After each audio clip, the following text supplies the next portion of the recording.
tren bala de Japón. El primer ferrocarril de alta velocidad del mundo y todavía el tecnológicamente más avanzado. En su periodo de vida ha transportado al equivalente a toda la población de la Tierra a cerca de 300 kilómetros por hora. El tren de alta velocidad japonés es muy distinto de un tren normal. No es que hayan añadido una locomotora más potente, ni siquiera tiene locomotora en el sentido tradicional del término. Un tren normal no puede soportar la presión de la alta velocidad con seguridad. Hubo que rediseñarlo y al hacerlo tuvieron que reinventar la propia rueda. A su vez, eso exigió algunas sorprendentes proezas de la ingeniería. El tren bala no habría sido posible sin las carreras de cuadrigas. ¡Oh, Dios mío! Sí, muérete de envidia, menudo. Una palanca. Un reloj medieval. Sí que va rápido. Está claro que la parada va a ser incómoda. Un coche de lujo del siglo XIX. Las ruedas no tienen bastante adherencia para que se mueva. Y el telégrafo eléctrico. ¿Alguna señal de terremoto? Sí, terremoto, ahí va.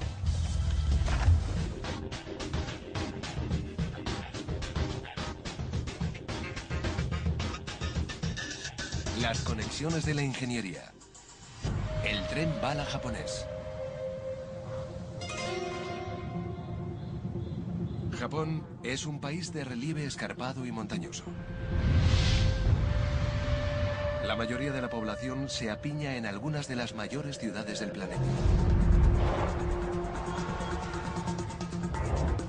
Moverse por el país es un reto. El espacio para carreteras es limitado y para transportar todos los viajeros por aire, 3 aviones Jumbo tendrían que despegar cada 5 minutos. Así que los japoneses escogieron el tren para el transporte de masas. Y al hacerlo transformaron el humilde tren en una icónica y sofisticada maravilla de la ingeniería.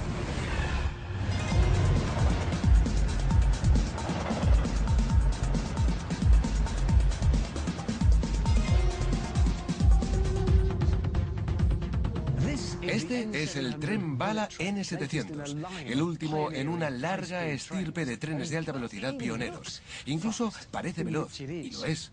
Puede llegar a los 300 kilómetros por hora en un trayecto normal. Pero si piensa que todo sucede aquí, en la punta, se equivoca. Es mucho más radical que eso. Todo es parte de un sistema diseñado para aunar velocidad, seguridad y comodidad, e incluso hacer que el tren se detenga si se produce un terremoto. Es todo un tren. ¿Cómo se transforma un tren normal en un tren bala? Comienza con lo más sencillo: la forma de las ruedas. Uno podría pensar que el único lugar donde un vehículo rodado no tendría ningún problema es sobre una vía recta como esta. Tenemos ruedas, raíles y no hay curvas, de modo que nada podría salir mal. De hecho, todo puede salir mal si las ruedas no tienen la forma correcta. Pueden ser redondas y eso es bueno en una rueda, pero es la parte que entra en contacto con la vía, la que la toca, la que resulta fundamental.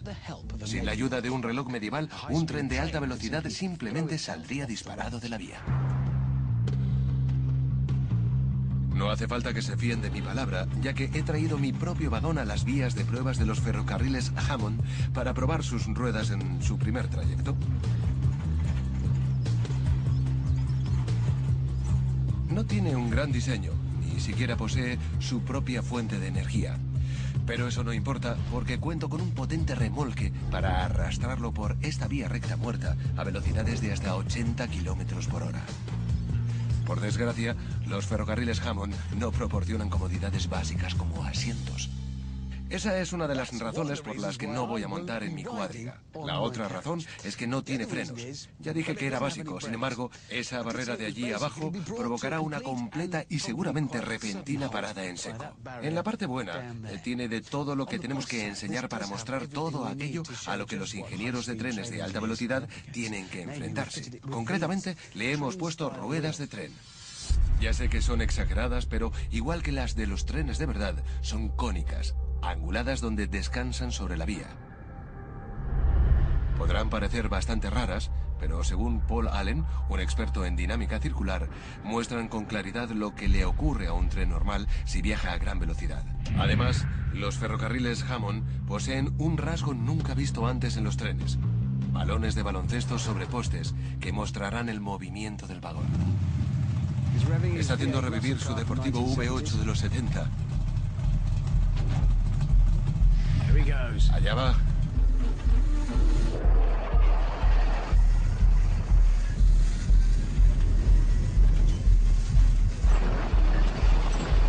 A una velocidad sobre la vía de 65 kilómetros por hora, el vagón comienza a balancearse.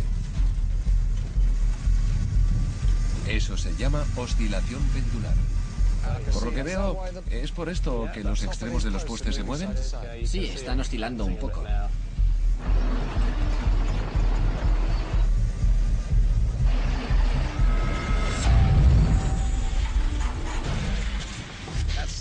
No ha ido nada bien. Qué mal, ¿verdad?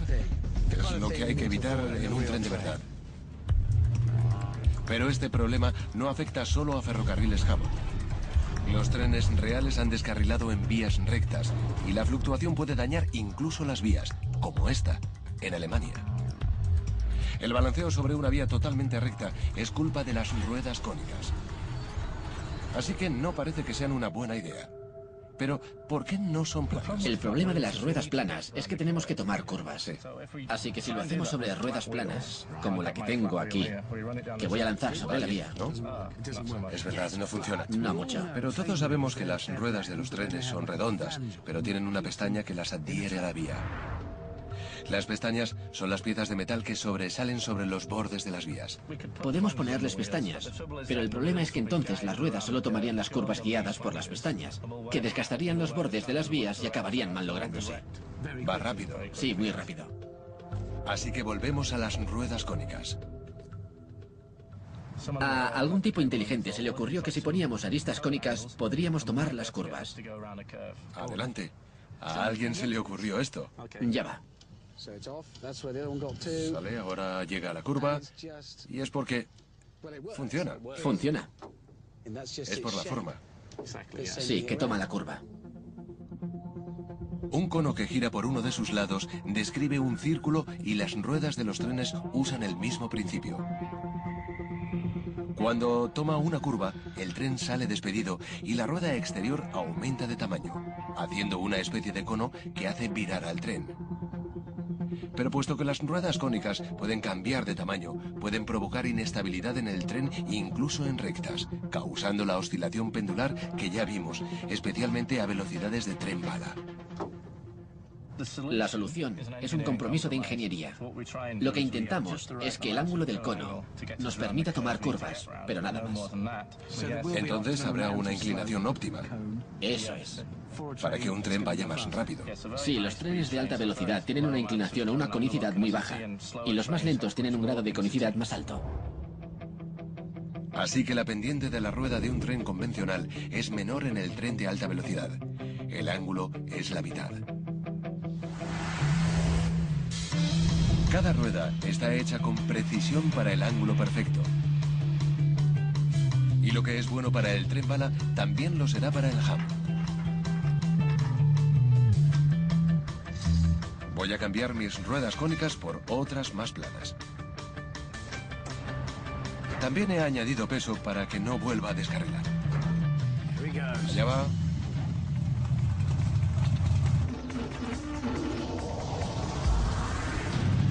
Lo que estamos intentando es que vaya estable.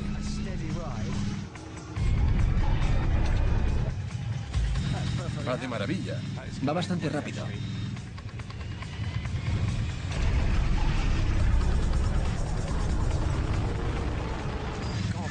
Dios mío, sí que va rápido.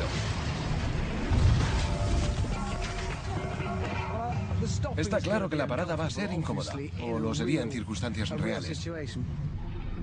Las ruedas más planas eliminan la oscilación pendular.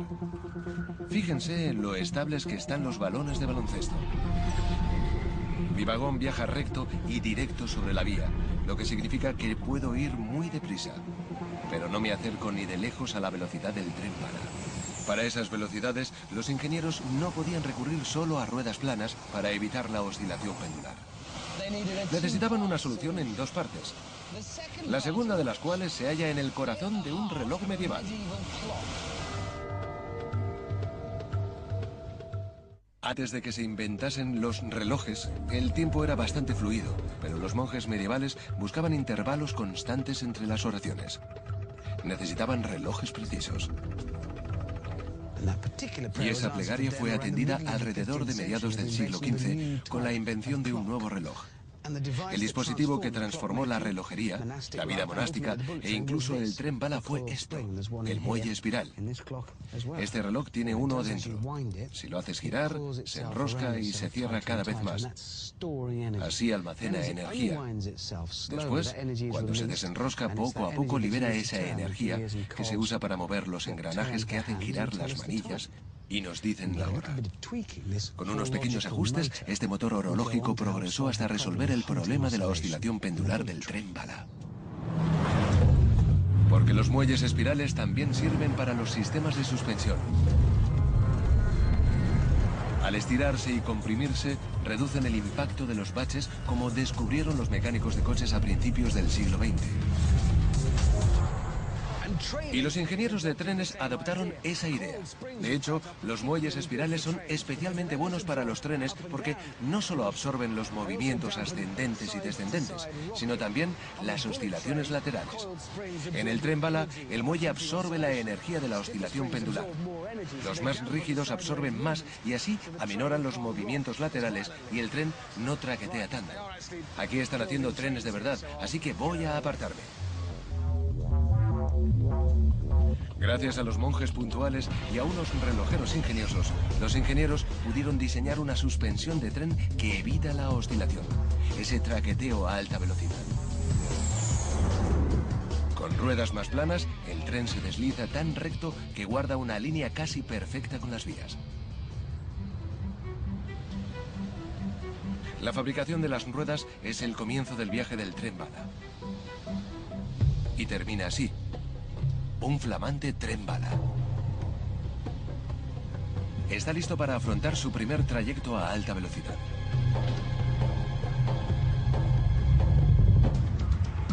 Para moverse, y aún más para alcanzar velocidades vertiginosas, el tren bala necesita potencia.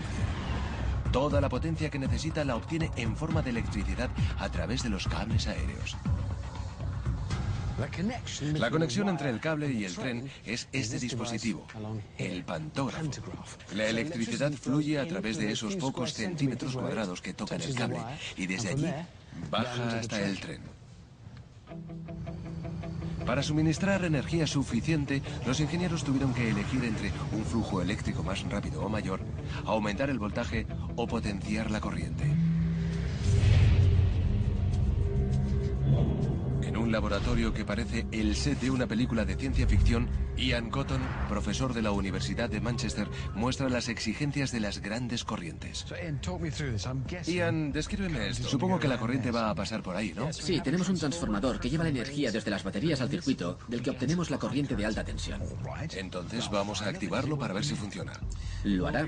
Verás que las cifras del amperímetro suben, lo que indica que hay más corriente en el circuito. ¿Esos son los amperios que fluyen por aquí? Muchos amperios, una gran corriente.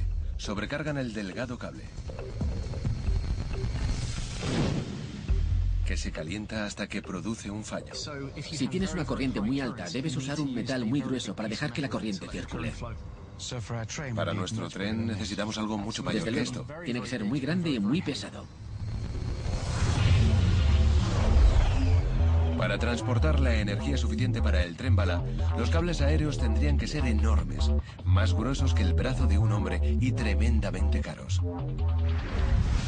Eso es totalmente inviable para líneas férreas de cientos de kilómetros. La única otra forma de dar potencia al tren tiene que ser subir el flujo, el voltaje. Normalmente las líneas férreas llevan entre 1500 y 3000 voltios. Ni de lejos lo que necesita un tren bala, así que los ingenieros subieron hasta 25.000 voltios. Pero con un voltaje tan gigantesco, cualquier cortocircuito entre el cable y el pantógrafo puede ser catastrófico. El pantógrafo tiene una única misión, mantener el contacto con los cables aéreos. Pero esta es una misión bastante importante porque si el contacto se pierde, también se pierde el voltaje, lo que sería un inconveniente. Peor aún, podría dañar el tren. Si el pantógrafo pierde el contacto, produce un arco voltaico. En la seguridad de un laboratorio, un arco voltaico parece muy bonito. ¿Qué es lo que vemos aquí? Es algo denominado escalera de Jacob. Estoy haciendo un arco voltaico que sube. El arco aparece cuando se produce una ruptura en un circuito de alto voltaje. La escalera de Jacob significa que entre los dos polos del circuito hay una brecha.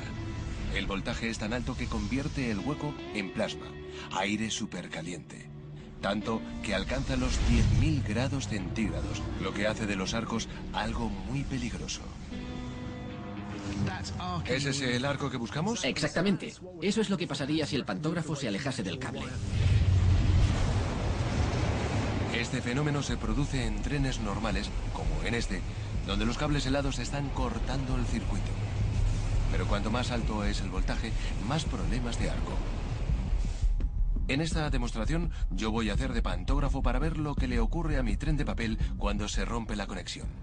Esta es una demostración del lado malo potencial del alto voltaje. Sí, la barra de cobre está a un alto voltaje. Si tocamos el poste y lo alejamos, se crea un arco voltaico. Muy bien. Vamos allá. Y cuando se acerca a algo, ya veo. Ahí está el lado malo. Lo que ha hecho es incendiar mi tren. Y mucho. No es sorprendente que el arco de plasma prenda un tren de papel, pero también puede causar daños a un tren real y a sus cables aéreos.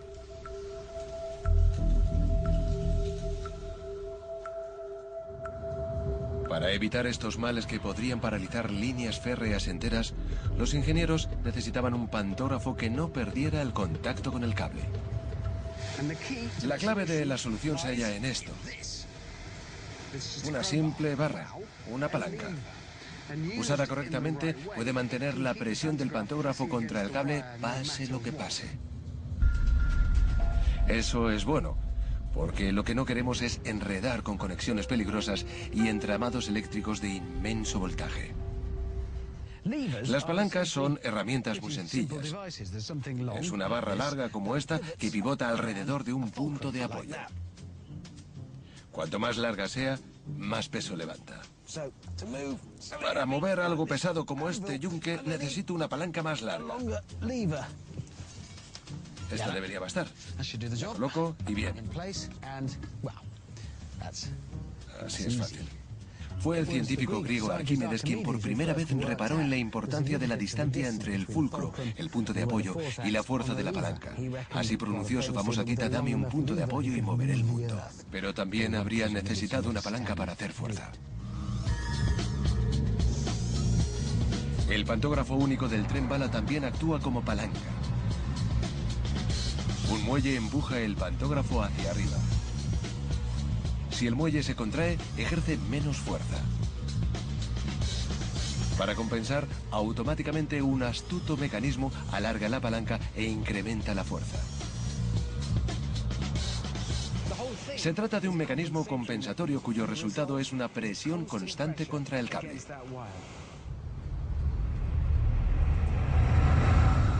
Hasta ahora han sido capaces de mantener el suministro de alto voltaje al tren sin freír los pantógrafos.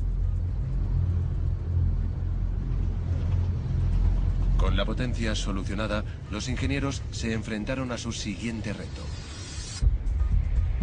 Cómo convertir potencia en velocidad y, en particular, cómo acelerar un tren desde cero. Eso requiere un equilibrio entre potencia y adherencia.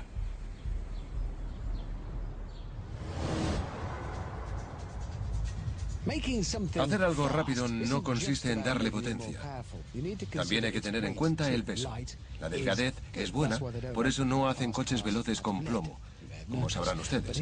Pero el problema es que tampoco pueden ser demasiado ligeros.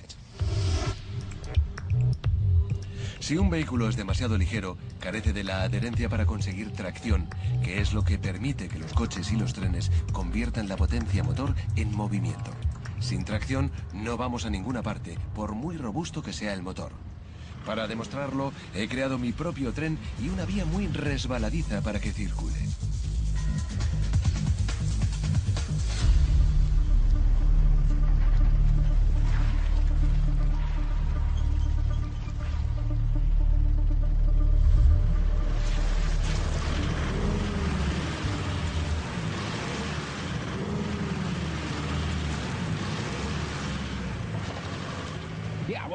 Como creo que pueden ver, no importa la potencia que use ni lo alto que ruja.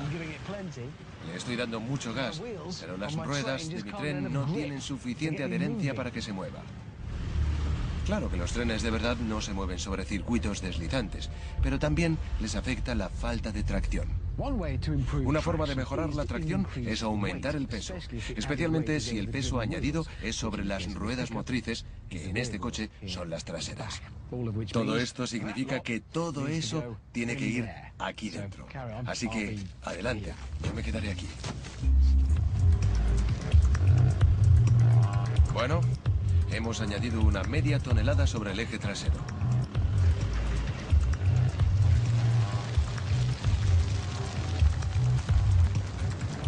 No hay duda. Mismo circuito resbaladizo, más peso, más adherencia, igual a mejor tracción. Pero lo último que necesita un tren diseñado para altas velocidades es peso añadido. En vez de eso, los ingenieros del tren bala encontraron la solución a su problema de tracción en un antiguo coche de carreras de lujo, el Porsche Lowner. En 1899, Ferdinand Porsche, sí, el mismo Porsche, diseñó un coche pionero cuyas 4 ruedas eran movidas por un mecanismo distinto. La primera tracción a las 4 ruedas. Y como todos los conductores de todoterrenos del mundo saben, con más ruedas motrices se consigue mejor tracción. Voy a tener que modificar este vehículo. Hecho. Ahora tiene tracción a las 4. Con esta tracción debería adherirse. Y así es. La tracción a las 4 ruedas conlleva mejor tracción sin peso añadido.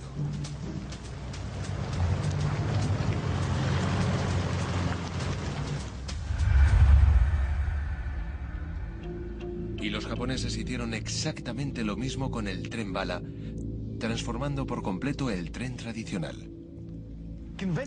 Los trenes convencionales usan locomotoras, centros neurálgicos grandes y potentes que tiran o empujan otros vagones. Pero los ingenieros del tren bala le dieron la vuelta a ese principio porque los vagones picudos delanteros y traseros de este tren no tienen motores. Pero el resto de los vagones sí. Se denomina sistema de unidades múltiples y en este tren 14 de sus 16 vagones tienen sus propios motores. Aquí dentro. Cada uno mueve 2 ruedas, así que según mis cálculos este tren tiene tracción a las 112 ruedas. Una buena tracción sin peso extra permite al tren bala acelerar con la rapidez adecuada. Todo gracias a la tracción 4x4 del siglo XIX. El siguiente reto para los ingenieros fue mantener esa velocidad en las curvas. El exceso de velocidad en las curvas es un problema para cualquier vehículo.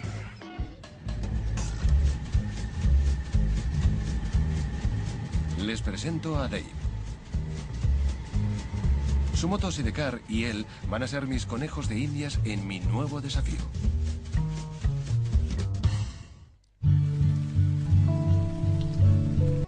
Por cierto, esto no es un sistema extraño para beber en el coche. El agua es parte del experimento. Es ciencia. Arranca. ¿Podrán Dave y las bebidas completar este recorrido en slalom? Llegamos a la primera curva.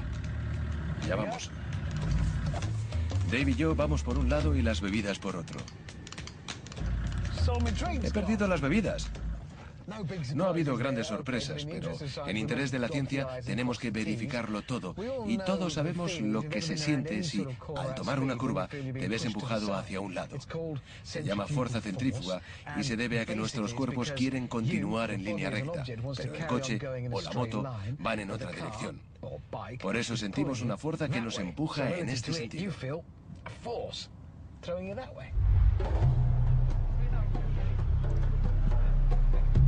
La fuerza centrífuga puede tener consecuencias mortales. En 2005, en Osaka, un tren de cercanías viró demasiado rápido y salió volando de la vía. 107 personas murieron. Por fortuna, los descarrilamientos no son frecuentes, aunque las curvas cerradas y las altas velocidades producen intensas fuerzas centrífugas. Los ingenieros de los trenes bala no querían ralentizar sus trenes. Para solventar el problema, recurrieron a algunos de los primeros vehículos rodados. Las cuadrigas. Los conductores de cuadrigas sabían cómo girar rápido sin salirse de la pista, igual que sus colegas modernos. Esta es una cuadriga moderna, un Scarry. Un pequeño landau descubierto, y Jeff Osborne es nuestro Ben-Hur. Y estos son sus ponis, Zig y Zack. ¿Qué voy a hacer? Vas a mantenerlo estable. Pensé que iba a sentarme como un pasajero y que iría leyendo un libro. No vas a leer ningún libro, sino que vas a inclinarte así o así. ¿Y si me equivoco? Volcaremos. Estos aurigas modernos corren en circuitos sinuosos con montones de curvas. Para mantener el Scarry estable, Allison suele sentarse detrás y se inclina en las curvas. Pero hoy voy a hacerlo yo. Más presión. No te sueltes, porque si algún pony se tropieza, saldrás despedido por atrás. Así que 1, 2, a un lado. 1, 2, al otro. En las curvas me inclino todo lo que pueda. Si la rueda se despega, te inclinas más. De acuerdo. Tras la pavorosa sesión de aprendizaje, salimos. Vaya velocidad que lleva.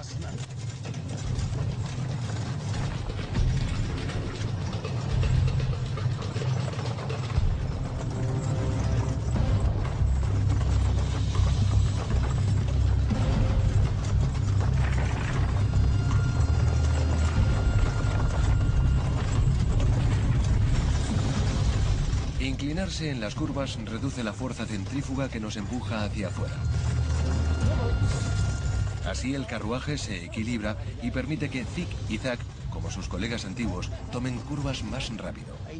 Los aurigas no podrían haber conocido las leyes de Newton sobre la inercia y la fuerza centrífuga, ¿verdad? Aún no las habían descubierto, pero de algún modo su instinto les decía que inclinarse ayudaba a virar más rápido. ¿Qué hay de mi prototipo de barra móvil? Para ver si la inclinación es la llave del éxito, he despedido a Dave y reclutado a Frank. Voy a intentarlo de nuevo. Estoy decidido a triunfar con mi sistema de refrescos móviles. Y voy a usar esto. Un equipo bastante distinto para moto y sidecar, porque este se mueve. ¿Listo, señor?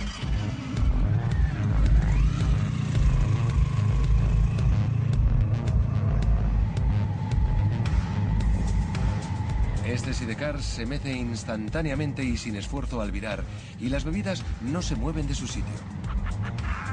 ¡Es increíble! Está claro que Ben-Hur habría descubierto algo, aunque estoy seguro de que nunca previó su impacto en el sistema de refrescos móviles.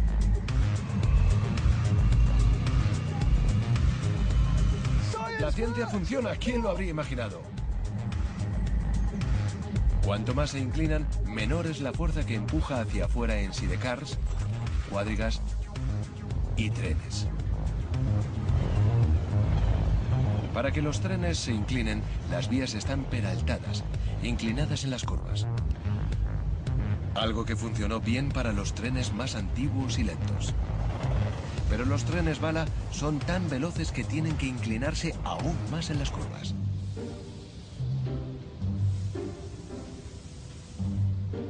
Aquí es donde Ben-Hur acude al rescate. Unos airbags controlados por ordenador en cada vagón hacen que todo el tren se incline.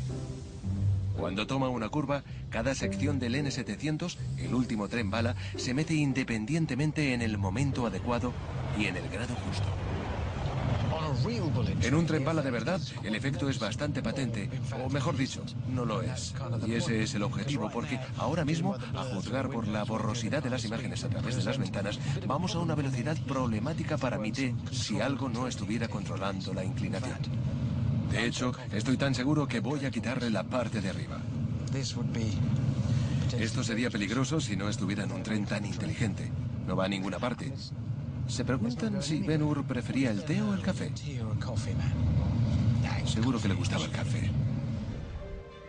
Gracias a los áurigas, los trenes bala toman las curvas 20 kilómetros más deprisa y los pasajeros llegan siempre a tiempo.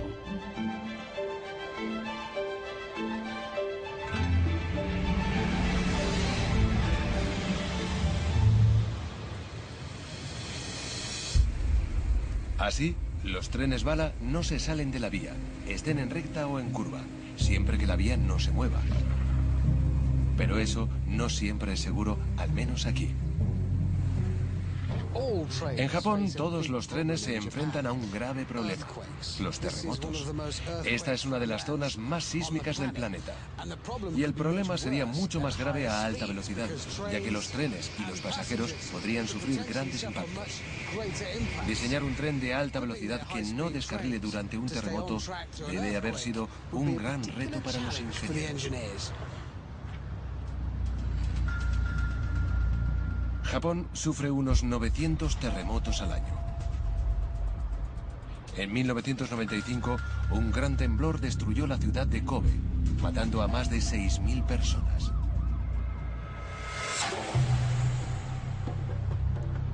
Cada 100 años, Tokio ha estado siendo golpeado por un terremoto aún más devastador. Y ahora estamos esperando el próximo que, basándonos en el pasado, podría producirse en cualquier momento. Como no, lo que más preocupa a los ingenieros es que el mismo terremoto que derrumba edificios altos y resquebraja carreteras haga descarrilar a los trenes. Es bueno saber que gracias al telégrafo eléctrico existe un sistema para proteger a los pasajeros del tren bala. Ahora voy a volver a leer mis instrucciones en caso de terremoto, solo para asegurarme. Busque cobijo bajo una mesa. Es de cristal. Ninguna mesa va a protegerme si el tren en el que viajo descarrila a casi 300 kilómetros por hora. Los ingenieros necesitaban un sistema de aviso para ralentizar los trenes. Así que diseñaron el primer sistema de avisos de terremotos del mundo. El objetivo era alertar a los ingenieros antes del terremoto, aunque en la práctica esto resulta ser un problema. El sistema de avisos de terremotos es tan bueno como lo sean los detectores de temblores o sismógrafos.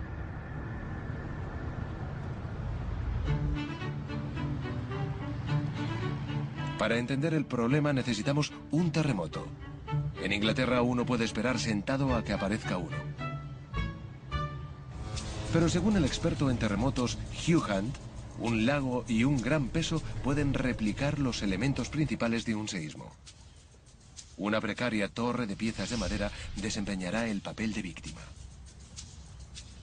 Hugh, he montado todo lo que pediste. Estamos en una barca en medio de un pequeño lago y allí hay una excavadora que lleva un gran peso. Podemos simular un terremoto si dejamos caer todo ese metal dentro del agua, creando una onda. Un terremoto crea ondas sobre el suelo. Hugh ha creado un sistema que me avisa de los terremotos antes de que se produzcan para que pueda proteger la torre. Todo depende de esto. Esto es un sismógrafo, mide el movimiento. El sismógrafo de Hugh debería detectar el temblor y activar una señal en su ordenador. Así que tenemos un sistema de detección de terremotos unido a la torre, donde se sabrá cuándo hay un temblor. Voy a usar mi sistema de detección de terremotos para decirte cuándo tienes que actuar para proteger la torre. ¿Es este el sistema de protección? Sí, ¿listo para el terremoto, Richard? Sí, lo estoy. Voy a ignorar el ruido de la pesa cayendo sobre el agua a 20 metros de distancia. No me moveré hasta que el sistema de aviso de Hugh detecte el terremoto. ¡Terremoto ya!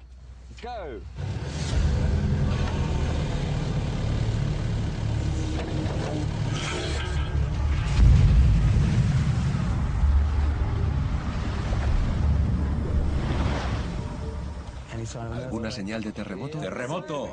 Sí, ahí va. Pero lo que pasa es que... Demasiado lento. Lo único que hiciste fue decirme que había un terremoto. Demasiado lento. Todo se cayó. Esto se puso rojo. Yo tenía un sistema de protección y nunca lo usé. Rojo es terremoto. Fuiste demasiado lento. Tenemos un problema.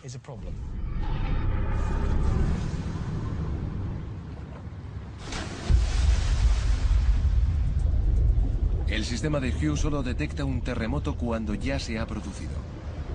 No es un sistema de aviso de antemano y no sirve de mucho. Por suerte para nuestro tren bala, los terremotos no son tan taimados como este. De hecho, anuncian su llegada mediante pequeñas y raudas ondas. Hace más de 100 años, descubrieron que hay dos tipos de ondas. La primaria, u onda P, y la secundaria, llamada onda S. Las ondas S son más lentas y destructivas, capaces de derrumbar ciudades y torres flotantes. Son las que detectó el sismógrafo de Hugh, pero demasiado tarde para ser un aviso útil. La clave del aviso de antemano es detectar las ondas P más rápidas. Pero por desgracia, las ondas P son mucho menores que las S. Necesitamos un sismógrafo más sensible. Y para eso necesitamos electroimanes usados por primera vez en el telégrafo eléctrico allá por 1837. Este es un modelo funcional de un aparato que seguramente representa el primer uso de la electricidad para cualquier cosa. Se trata de una máquina utilizada para la comunicación entre estaciones de ferrocarril.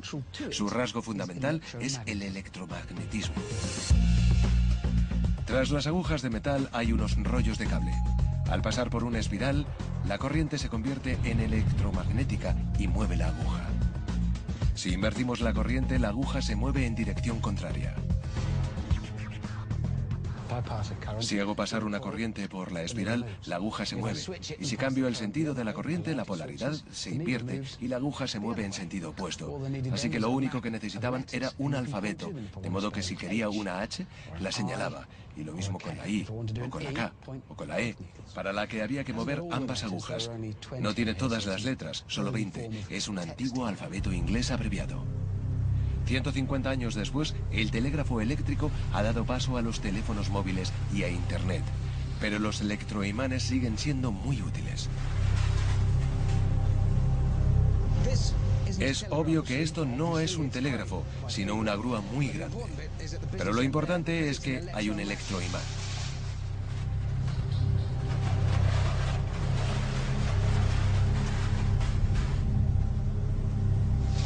Que hace una cosa así. Se trata de un imán que puede activarse y desactivarse pulsando un botón. De pronto, ya no es un imán. Pero las cosas no son siempre tan sencillas, porque puede ser una cuestión de grado. Puede ser más o menos potente. Se puede variar la capacidad de la grúa. Corriente pequeña, imán débil, menos peso. Si aumentamos la corriente, la grúa puede con mayores cantidades de metal. Pero eso no es todo. Los cambios electromagnéticos se pueden medir con gran precisión.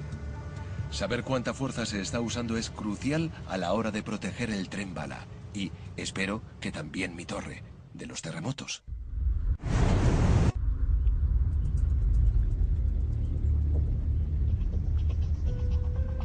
Regreso al lago, donde voy a poner al día mi sistema de avisos de terremotos. Esta vez, Sean Gousen, un experto en sensores, se incorpora con un sofisticado sismógrafo o sismómetro electromagnético.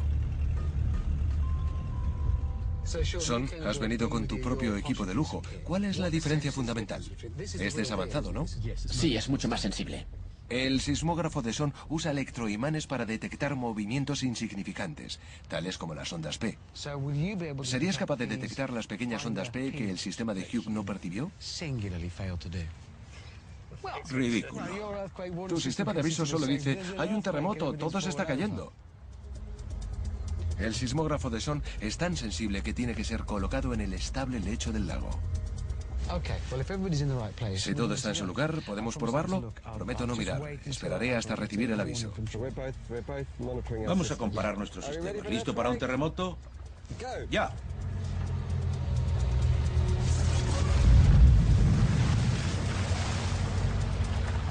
Adelante, Richard.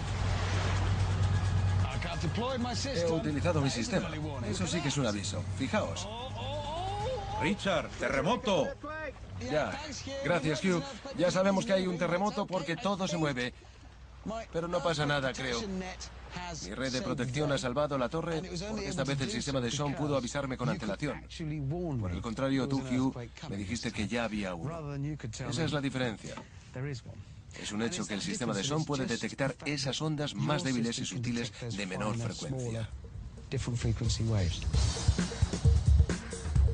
El dispositivo de Son me avisó 7 segundos antes de que se produjera el temblor. Un sistema de aviso real. Los sismógrafos con electroimanes también son lo bastante sensibles como para proteger al tren bala. El sistema actual de avisos de terremotos es el más sofisticado del mundo. Alrededor de 70 sismógrafos unidos a lo largo de la vía y en sus cercanías crean un mapa sísmico. 2 segundos después de detectar ondas P, la corriente se desconecta y automáticamente el tren, situado en la zona de peligro, frena. Para vehículos que tienen una zona de frenada de más de 3 kilómetros, cada segundo cuenta.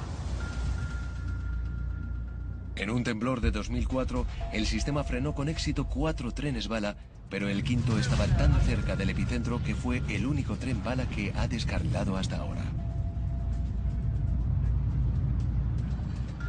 En su constante búsqueda de la perfección, desde entonces los ingenieros han ideado un sistema antidescarrilamiento más avanzado.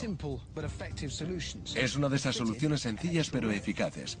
Han añadido un raíl a cada lado para que, en caso de que el tren se vea sorprendido demasiado cerca del epicentro de un terremoto, el sistema detecte las ondas P y avise al conductor a tiempo para que pare. Esto lo mantendrá en su sitio.